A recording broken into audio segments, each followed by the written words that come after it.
আমরা ছিলাম পেরেশান, চিন্তিত ছিলাম, রাব্বুল আলামিনের সাহায্য চাইলাম। আসলে রাব্বুল আলামিনের সাহায্য চাইলে তখন দেখা গেল রাব্বুল আলামিন নিজেই চিন্তিত। বারবার বলার পরে সম্ভবত আমি কুতুবুল আক্তাবকে নির্দেশ করছিলাম ব্যবস্থা করার জন্য। বর্তমান কুতুবুল আক্তাব পরপর 5 বার ব্যবস্থা করে ফিরে আসছে যে রাব্বুল আলামিন কিছু বলে না, নীরব। 5 দিন পর্যন্ত আমরাও আমাদের লাইনে যোগাযোগ করে দেখা গেছে রাব্বুল আলামিন নীরব, কথা বলছে না। রাব্বুল আলামিন কোনো সাড়া দিচ্ছে না, নীরব। করে আমি একটু জোর খাটাই বললাম, আমার রেফারেন্স দিয়ে বলো। আমি বলছি ব্যবস্থা নিতে। তখন কুতুবুল আক্তাব আবার যখন সিরিয়াস হয়ে গেলেন, সে নিজে অসুস্থ হয়ে পড়ছে, তখন রাহমাতুল্লাহ আলাইহি একটু হাসলেন। রাব্বুল আলামিন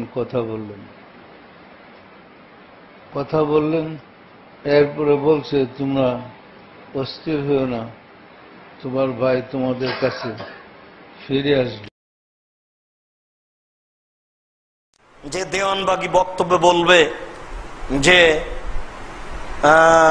আমার ছেলে মেয়ে ফাতেমার সাথে দেখা করলো, তারপর আমি বললাম যে তারপর আমার ছেলে মেয়ে বললো আমার আব্বা আপনার সাথে আগেও ছিল, এখনো আছে, চিরদিন থাকবে। ফাতেমা হলো দেওয়ানবাগীর বউ,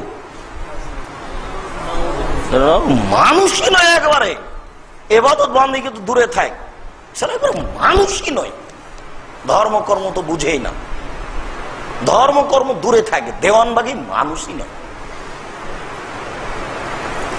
যারা পীর পূজা করে, যারা এসব গুলো করে, তারা মানুষ থেকে দূরে চলে গেছে। তারা কথা বলতে পারে যে ফাতেমা আমার বউ, এটা হয়।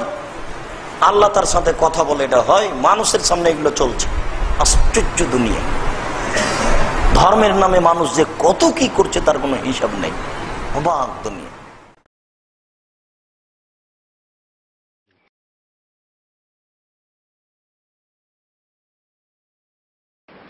আপনাদের বিশ্বাস হয় আমার স্ত্রী যে রাসূলের মেয়ে ছিল? বিশ্বাস হয় না? উনি মা ফাতেমা ছিলেন, আবার আপনাদের দয়াল মা হয়েছেন। পরিষ্কার। সুতরাং ভাগ্যগুণে তকদিরের কারণে আপনার সুযোগ পেয়েছেন। জাকেরদের মধ্যে অনেকে স্বপ্নে আমাকে রাসূলের বেশে দেখেন আমি রাসূল। সে রাসূলের বেশে দেখার কারণ ওই যে আমার ভিতরে প্রবেশ করেছেন 5 পাঞ্জাতন, সেই রূপটা দেখেন। পরিষ্কার না? পরিষ্কার না? আবার মদিনায় যান, রাসূলের রওজা জিয়ারতে গিয়ে এই রূপেই দেখবেন।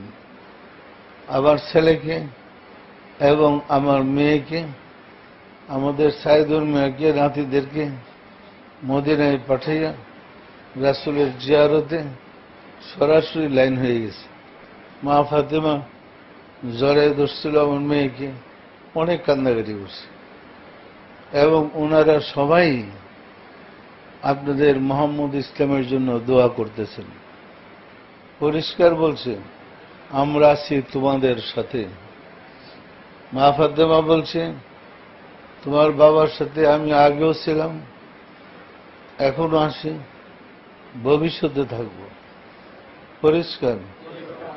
দিনের নবী মুস্তাফা বলছেন, তোমার বাবার সাথে আগেও ছিলাম, বর্তমানেও আছি, ভবিষ্যতে থাকব।